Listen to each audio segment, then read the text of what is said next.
bergerak berbagi untuk negeri, guru penggerak majukan pendidikan, guru penggerak menghamba pada murid, kreatif rancang pembelajaran, hargai potensi, tingkatkan prestasi, lahirkan profil pelajar.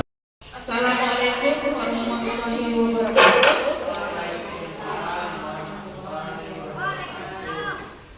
Terima kasih untuk Bapak dan Ibu telah bersedia untuk mengikuti paparan dari saya tentang aksi nyata modul 1.4 budaya positif. Pokok bahasannya itu 1, 5 kebutuhan dasar manusia. Yang kedua, 5 posisi kontrol guru. Yang ketiga, restitusi. Apa saja kebutuhan dasar manusia? Untuk 5 kebutuhan dasar manusia, yang pertama ada kasih sayang dan rasa diterima. Yang kedua itu kebebasan. Yang ketiga penguasaan. Dan yang kelima kesenangan. Keempat kesenangan, dan yang kelima bertahan hidup. Nah, kebutuhan bertahan hidup. Kebutuhan bertahan hidup ini itu kebutuhan yang bersifat fisiologis untuk bertahan hidup, misalnya kesehatan, rumah, dan makanan. Kebutuhan biologis sebagai bagian dari proses reproduksi termasuk kebutuhan untuk tetap bertahan hidup. Komponen fisiologis pada kebutuhan ini meliputi kebutuhan akan perasaan aman, kasih. Yang kedua itu kasih sayang dan rasa diterima atau kebutuhan untuk diterima. Yaitu kebutuhan untuk disayang dan diterima meliputi kebutuhan akan hubungan dan koneksi sosial, kebutuhan untuk memberi dan menerima kasih sayang, dan kebutuhan merasa menjadi bagian dari suatu kelompok.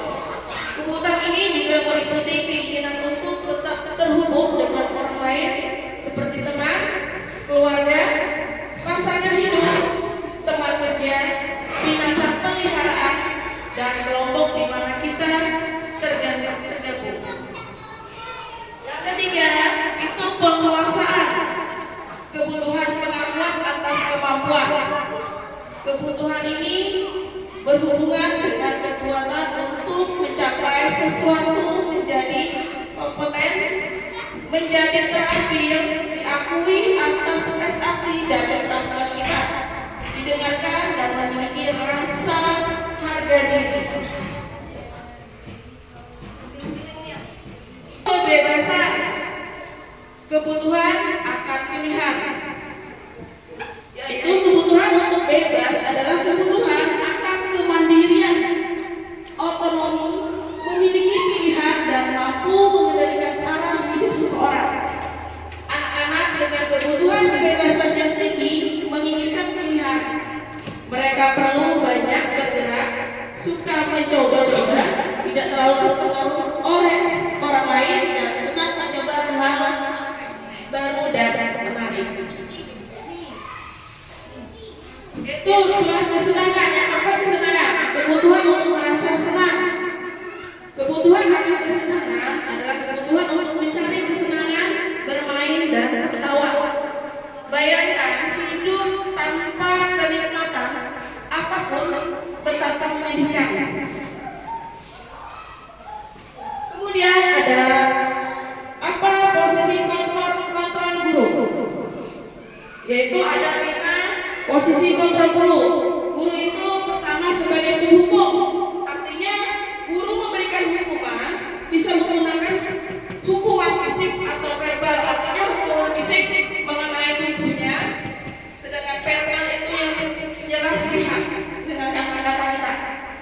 Kemudian teman, guru pada posisi tidak menyakiti murid, namun akan tetap berupaya mengontrol murid melalui persuasi.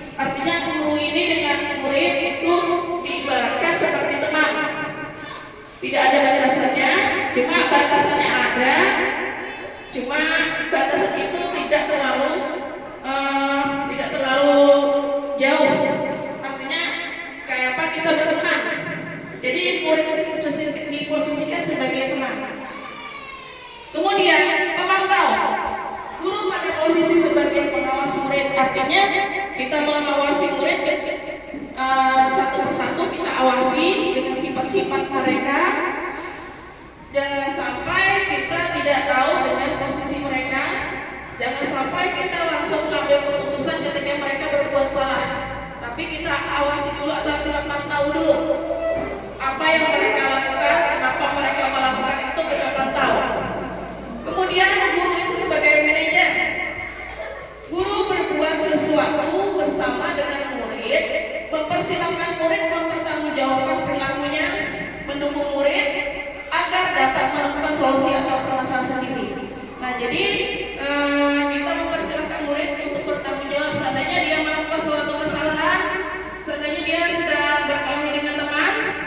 Nah, jadi ketika dia berkelahi dengan teman atau dia sedang berebut mainan, ketika mainan temannya patah atau rusak, kita berikan solusinya kepada dia, kita sampaikan kepada dia bagaimana cara dia untuk bertanggung jawab atas kesalahan dia. Kita cuma membantu, kemudian dia yang menyelesaikan. Ya, kamu sudah berjanji dengan ibu tidak akan terlambat lagi. Ada lagi contohnya, kita membalas dengan murid, kita kasihan dengan murid supaya dia mau menjelaskan dengan sejelas-jelasnya apa yang sedang terjadi. Bagaimana ini kalau kamu melakukan sesuatu seperti ini, nanti ibu bagaimana, atau bagaimana dengan orang tua kamu di rumah. Nah, kita dalam posisi membuat merasa bersalah. Jadi dia ketika kita merasakan di posisi kita, lalu dia merasa bersalah. Oh, ketika aku melakukan sesuatu seperti ini, nanti ibu guru akan merasa bersalah terhadap aku.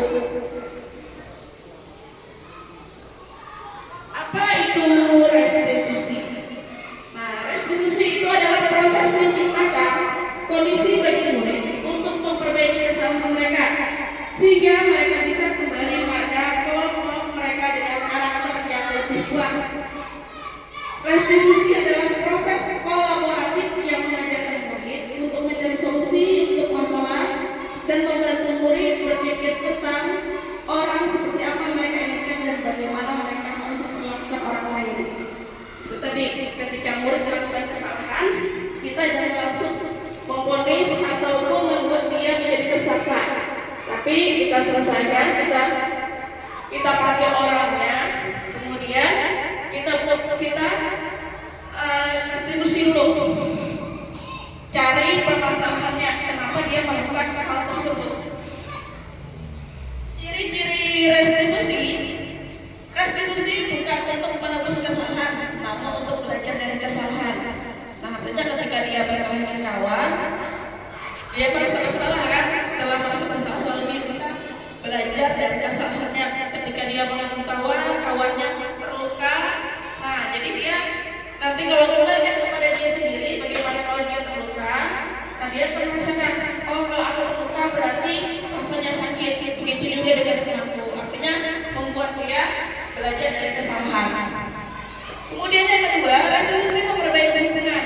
Artinya ketika dia sudah bersalah, sudah melakukan kesalahannya, kita perbaiki dengan menyuruh dia untuk saling bermaafan.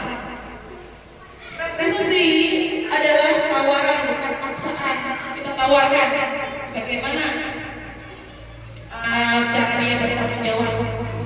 Atau kita di kelas bisa mempunyai yang namanya keyakinan kelas. Kita kembalikan dengan keyakinan kelas kita. Kemudian restitusi menuntut untuk melihat ke dalam diri, artinya kembalikan pada diri kita. Misalnya tadi itu ya contohnya, kalau kita di posisi teman kita yang terluka, bagaimana perasaannya. Nah itu. Kemudian itu restitusi mencari kebutuhan dasar yang mendasari tindakan. Kemudian restitusi diri adalah cara yang paling baik. Restitusi fokus pada karakter bukan tindakan. Karakternya, tidak lakukan suatu tindakannya. Kemudian restitusi menguatkan, bukan dikuatkan lagi anak itu dengan dalam berpikir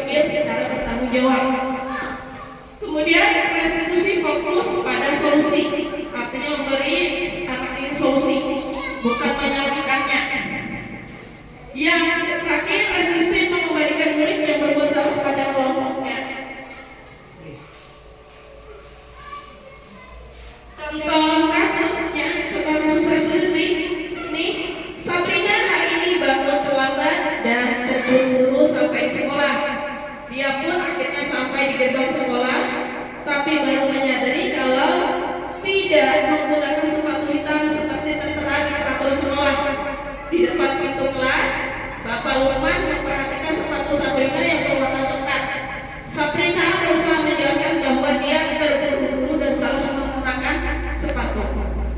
Pak Lukman menanyakan Sabrina, apa peraturan sekolah tentang seragam warna sepatu?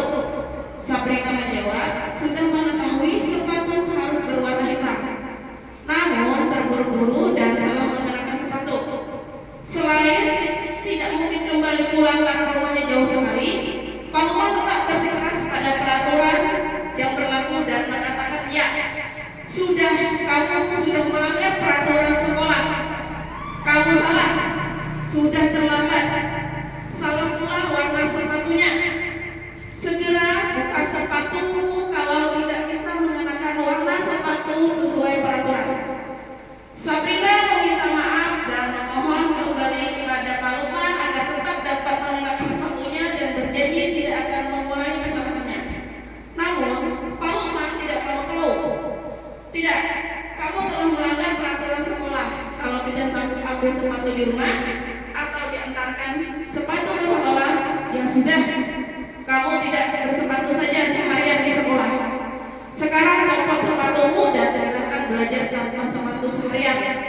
Sabrina pun dengan berat hati mencopot sepatunya dan memberikannya kepada Pak Lukman.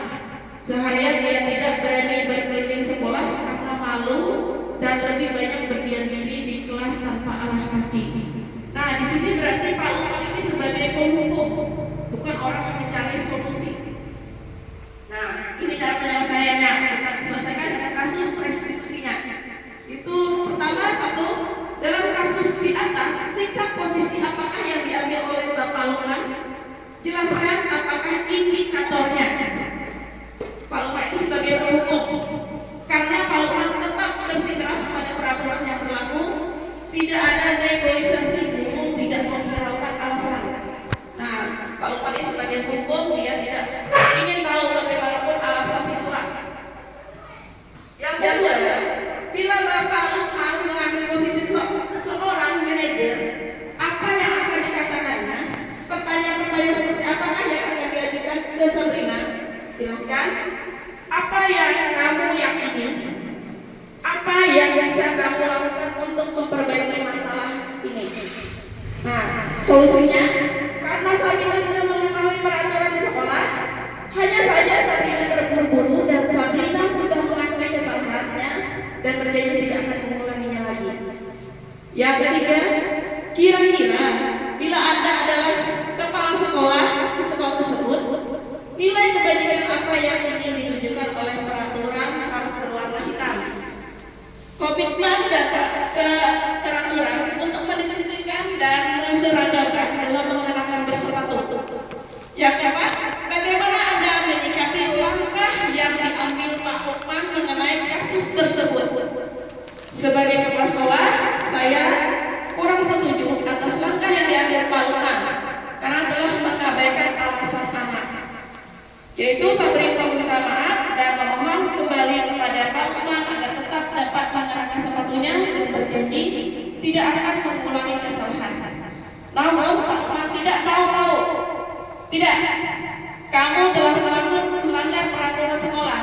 Kalau tidak sanggup ambil sepatu di rumah atau diantarkan sepatu ke sekolah, ya sudah, kamu tidak bersepatu saja seharian di sekolah. Sekarang copot sepatumu dan silakan belajar tanpa sepatu seharian. Ya, terima kasih. Ini sudah selesai dari sesi saya. Terima kasih untuk Bapak dan Ibu yang sudah mendengarkan seminar saya. Saya ucapkan terima kasih. Saya akhiri. Assalamualaikum warahmatullahi wabarakatuh.